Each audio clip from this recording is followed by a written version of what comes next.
Bulan Juli 1918, 7 orang digiring ke ruang bawah tanah sebuah rumah di Rusia. Mereka ditembak mati di situ. Setahun sebelumnya, mereka adalah keluarga paling berkuasa di negeri itu. 7 orang itu lenyap. Bau tanah dan darah masih melekat, tapi jasadnya raib. Kayak ditelan bumi.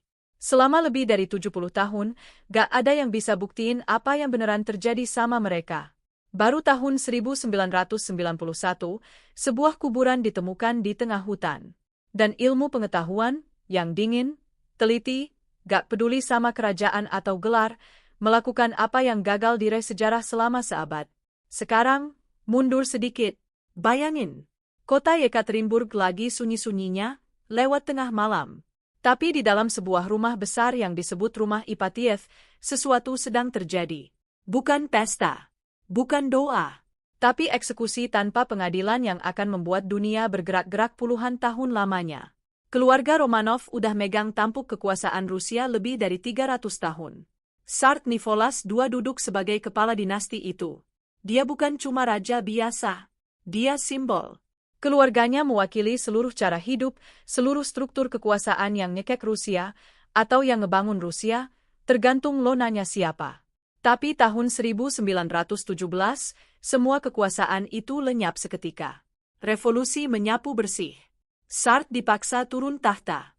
Keluarga kerajaan ditempatkan dalam tahanan rumah. Mereka dipindahin dari satu tempat ke tempat lain. Akhirnya mereka berakhir di Yekaterinburg, di kaki pegunungan Ural, di rumah besar itu. Penjaganya adalah orang-orang yang setia pada pemerintahan Bolshevik yang baru. Berbulan-bulan mereka hidup dalam ketidakpastian yang beku. Nicholas, istrinya, Alessandra, keempat putri mereka, Olga, Tatiana, Maria, dan Anastasia. Putra satu-satunya, Alexei, yang baru berusia 13 tahun dan mengidap hemofilia. Sekali luka kecil aja bisa bahaya. Ada juga 4 pelayan setia yang menolak ninggalin mereka. Mereka nunggu, nulis diari, jalan-jalan di halaman kecil. Mereka gak punya informasi apa-apa tentang apa yang bakal datang. Apa yang datang akhirnya tiba pada malam 16 Juli, memasuki dini hari 17 Juli 1918. Keluarga itu dibangunin dan disuruh ganti baju. Mereka bilang situasi kota lagi kacau dan lebih aman buat pindah ke ruang bawah tanah. Nicholas menggendong Alexei, lemah, gak kuat jalan. Alessandra minta kursi. 2 kursi dibawa masuk. Lalu para penjaga datang kembali. Ada 11 orang. Seorang komandan Bolshevik lokal bernama Yakov Yurovsky bacain perintah singkat. Isinya, keluarga ini akan dieksekusi. Apa yang terjadi selanjutnya cuma berlangsung beberapa menit. Ketika selesai, 11 orang tewas. Tapi itu bukan akhir cerita. Malah, itu baru awal dari cerita yang jauh lebih panjang. Soalnya setelah malam itu, jasad-jasad itu raib. Dan tanpa jasad, pertanyaan gak pernah berhenti. Seseorang entah di mana mengaku selamat. Beberapa orang bahkan mengaku sebagai Anastasia, putri bungsu Romanov. Jasad-jasad itu gak lenyap begitu aja. Mereka dibuat lenyap. Itu bedanya. Setelah eksekusi, Yurovsky dan anak buahnya punya satu masalah besar, 11 mayat, revolusi yang masih jalan, dan dunia yang udah mulai nanya-nanya. Pemerintah Bolshevik gak bisa punya bukti. Mereka butuh mayat-mayat itu hilang, dan hilang total. Jadi mereka naikin mayat-mayat itu ke truk dini hari. Dibawa ke hutan luar kota Yekaterinburg. Mereka coba hancurin sisa-sisanya pakai asam dan api. Mereka gali, kubur lagi. Prosesnya makan waktu berhari-hari, kacau, terburu-buru, dan semrawut. Catatan dari berbagai pelaku ceritanya beda-beda tipis. Intinya sama, mayat-mayat itu disembunyiin. Sengaja. Cukup rapi biar gak ditemukan buat waktu yang lama. Pemerintah Bolshevik ngeluarin pengumuman sepotong-sepotong. Mereka bilang Nicholas ditembak. Keluarga mereka udah dipindahin ke tempat aman. Bagian kedua itu bohong. Tapi kebohongan yang membuka pintu. Lewat pintu itu masuklah desas-desus paling bandel dan merusak di abad ke-20. Soalnya kalau keluarga itu dipindahin, mungkin ada yang selamat. Mungkin salah satu dari mereka bisa kabur. Gagasan itu nyangkut cepat dan bertahan selama berpuluh tahun. Klaim paling terkenal datang dari seorang perempuan yang muncul di Berlin tahun 1920. Dia ditarik dari kanal setelah usaha bunuh diri. Gak ada kartu identitas. Berminggu-minggu dia gak mau ngomong. Begitu akhirnya bicara, dia bilang bahwa dirinya adalah Anastasia, putri bungsu Romanov. Dia selamat dari ruang bawah tanah itu dengan bersembunyi di bawah jasad salah satu pelayan. Dan seorang penjaga yang simpati ngebantuin dia kabur. Nama yang akhirnya dia pilih sendiri, adalah Anna Anderson. Klaim Anna Anderson bukan klaim yang diam-diam. Itu menguras pengadilan Eropa, koran, dan ruang-ruang obrolan kelas atas selama puluhan tahun. Beberapa kerabat Romanov percaya, yang lain nolak mentah-mentah. Dia punya detail yang kayaknya mustahil dipalsukan. Tapi juga punya lubang yang mustahil dijelasin. Dia lancar bahasa Jerman tapi ngaku putri Rusia. Dia susah mengingat hal-hal yang seharusnya gampang diingat sama Anastasia asli. Perkara hukum soal identitasnya lanjut di pengadilan Jerman bertahun-tahun. Dia gak pernah dapat pengakuan resmi. Tapi dia juga gak pernah kehilangan pendukung sepenuhnya. Dia bukan satu-satunya. Selama beberapa dekade, lebih dari 30 orang mengaku sebagai selamat Romanov. Setiap cerita nambahin lapisan suara bising di atas tempat sunyi di mana kebenaran dikubur. Dan kebenaran itu beneran dikubur. Di hutan. Di kuburan massal yang gak menarik minat pemerintah Soviet buat ditemuin. Tapi ada satu orang yang udah nyari sejak lama. Namanya Alexander Avdonin. Dia ahli geologi. Bukan sejarawan. Bukan detektif. Orang yang sehari-harinya belajar bumi. Dan mungkin karena itulah dia nemuin apa yang dilewatkan orang lain. Avdonin udah nyelidikin kasus Romanov diam-diam sejak tahun 1970-an. Ini Rusia Soviet. Nanya-nanya soal eksekusi Sart gak dianjurkan. Riset kayak gini bisa bawa masalah serius. Jadi dia kerja hati-hati. Pelan. Dia kumpulin dokumen-dokumen lama, kesaksian saksi, potongan-potongan testimoni dari orang-orang yang dekat sama peristiwa 1918. Dia bandingin lokasi. Dia pelajari geografi hutan luar Yekaterinburg, area yang disebut Porosenkov Lot. Dia gak kerja sendiri. Satu kelompok kecil dan hening kerja bareng dia. Mereka bagi informasi secara pribadi. Gak nerbitin. Gak ngumumin. Mereka cuma terus nyari. Tahun 1979, kelompok Avdonin nemuin sesuatu. Tempat pemakaman dangkal di hutan. Tulang manusia. Mereka ambil sampel. Mereka dokumentasi sebaik mungkin. Lalu mereka ngelakuin sesuatu yang susah dimengerti dari luar, mereka tutup lagi kuburan itu. Mereka tinggalin persis kayak awal nemunya. Dan mereka gak cerita ke hampir siapapun. Alasannya sederhana dan bikin merinding, pemerintah Soviet masih berkuasa. Ngebongkar penemuan ini artinya bukti bisa dimusnahin, investigasi bisa dikubur, dan orang-orang yang terlibat bisa kena dampak yang gak terduga. Jadi mereka nunggu. Mereka jaga rahasia. Lebih dari 10 tahun, segelintir orang di Rusia tahu di mana Romanov berada. Dan mereka diam aja. Dunia berubah tahun 1991. Uni Soviet ambruk. Rusia mulai terbuka. Avdonin memutuskan saatnya udah tiba. Kuburan itu diumumin resmi dan digali di musim panas 1991. Yang mereka temuin bikin merinding. 9 sisa kerangka dalam lubang yang ditutup tanah dan papan kayu. Tulang-tulangnya rusak. Ada yang kena asam. Ada tanda-tanda perusakan sengaja. Tapi cukup tersisa buat dikerjain. Sisa kerangka itu diambil pelan-pelan buat dianalisis. Tapi metode yang tersedia di Rusia waktu itu punya batasan. Ilmu pengetahuan cuma bisa jalan sejauh itu. Buat melangkah lebih jauh, mereka butuh bantuan dari luar. Mereka butuh keahlian yang beda. Mereka butuh laboratorium yang pernah nanganin sesuatu yang belum pernah dicoba institusi Rusia manapun dalam kasus kayak gini. Mereka butuh analisis DNA. Dr. Peter Gill bukan nama yang terkenal. Dia kerja di Forensic Science Service di Inggris. Kerja sunyi. Kerja presisi. Jenis kerjaan yang gak bikin tajuk berita, sampai tiba-tiba bikin semua tajuk berita. Gill adalah bagian dari tim yang ngembangin analisis DNA mitokondria buat keperluan forensik. Ini penting. Tes DNA biasa di awal 1990-an butuh materi biologis yang terawat baik. Tulang yang udah nempel di tanah selama 70 tahun, kena asam, Kena air dan kimia tanah, tulang kayak gitu gak memenuhi syarat. DNA di dalamnya udah rusak. Hancur. Susah dibaca. DNA mitokondria beda. Jumlahnya jauh lebih banyak di dalam sel manusia daripada DNA inti biasa. Artinya, bahkan di sampel yang udah hancur banget, jejaknya bisa bertahan. Yang penting juga, DNA mitokondria diwarisin secara eksklusif lewat garis ibu. Dari ibu ke anak. Gak berubah lintas generasi. Maksudnya, kalau lo bisa nemuin kerabat dari pihak ibu Romanov yang masih hidup, lo bisa bandingin langsung DNA mitokondria mereka dengan sisa kerangka yang ditemukan di hutan Rusia itu. Pemerintah Rusia ngirim sampel tulang ke Lebgil tahun 1992. Kerja yang berikutnya benar-benar melelahkan. Ngekstrak materi genetik dari tulang setua itu, serusak itu, butuh perawatan luar biasa.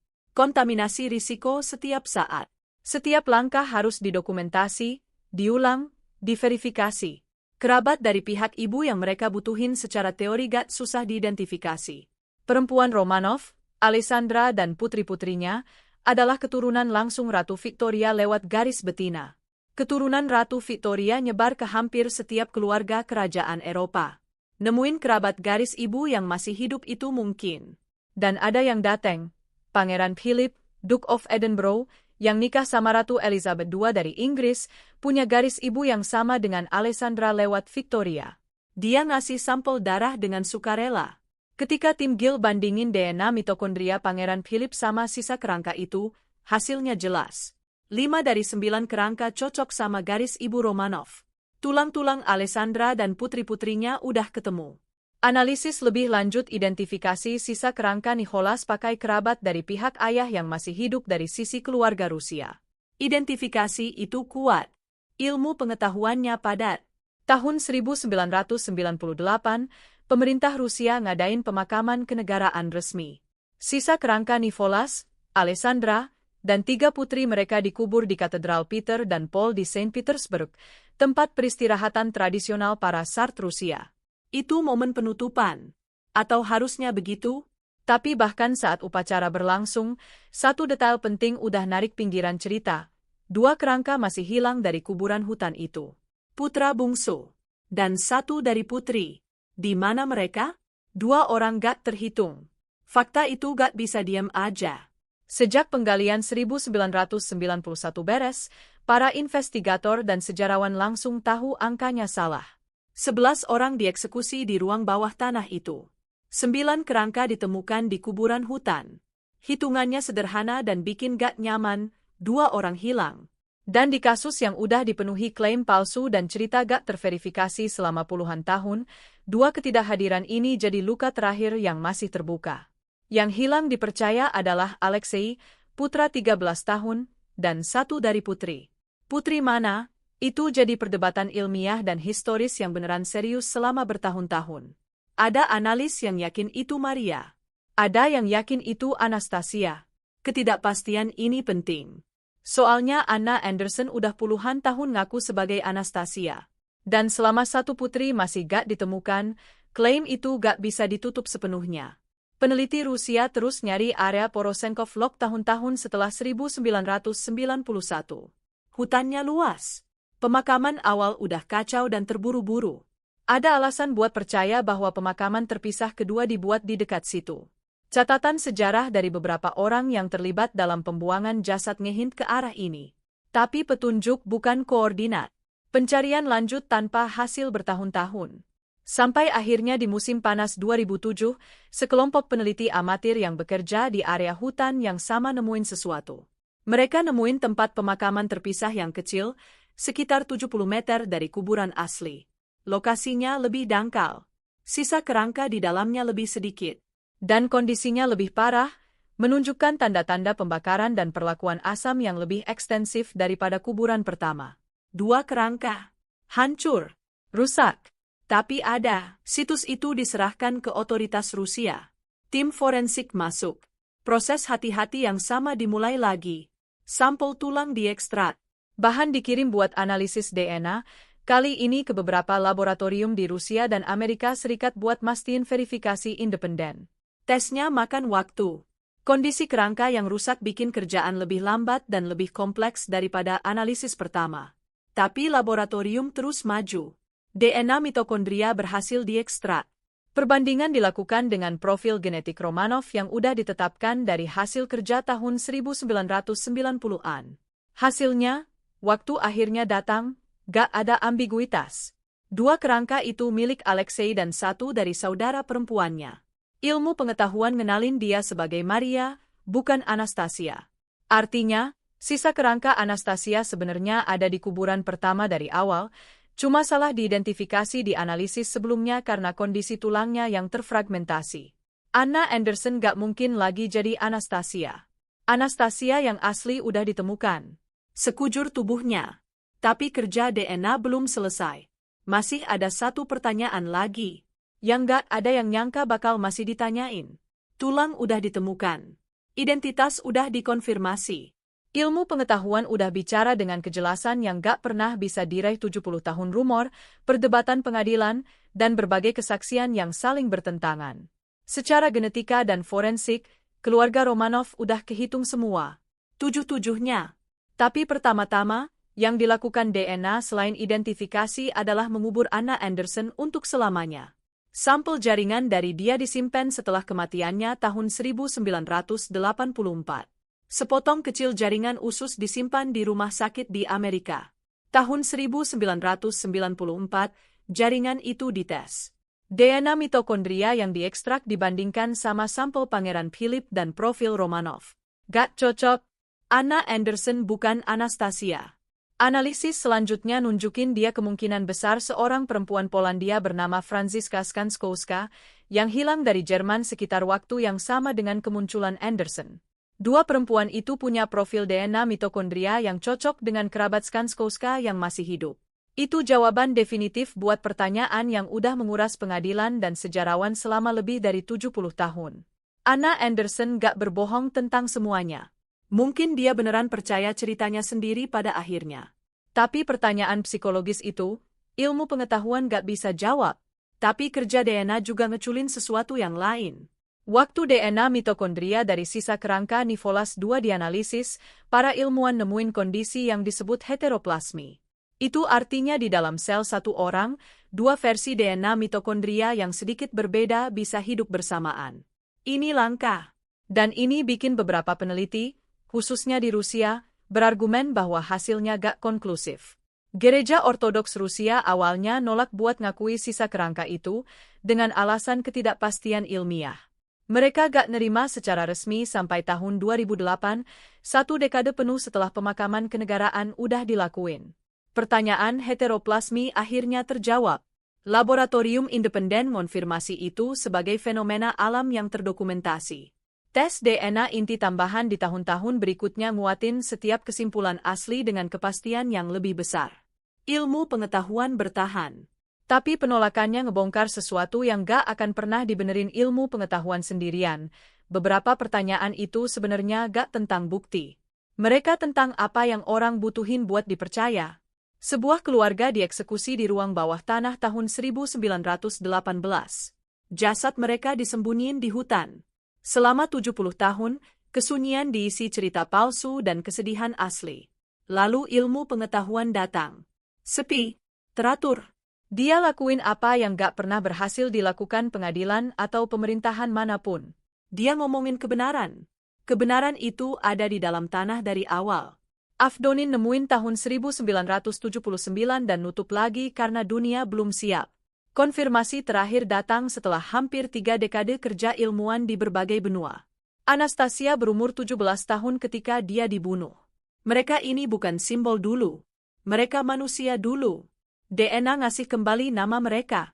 Gak lebih. Gak kurang. Pada akhirnya, itu adalah segalanya.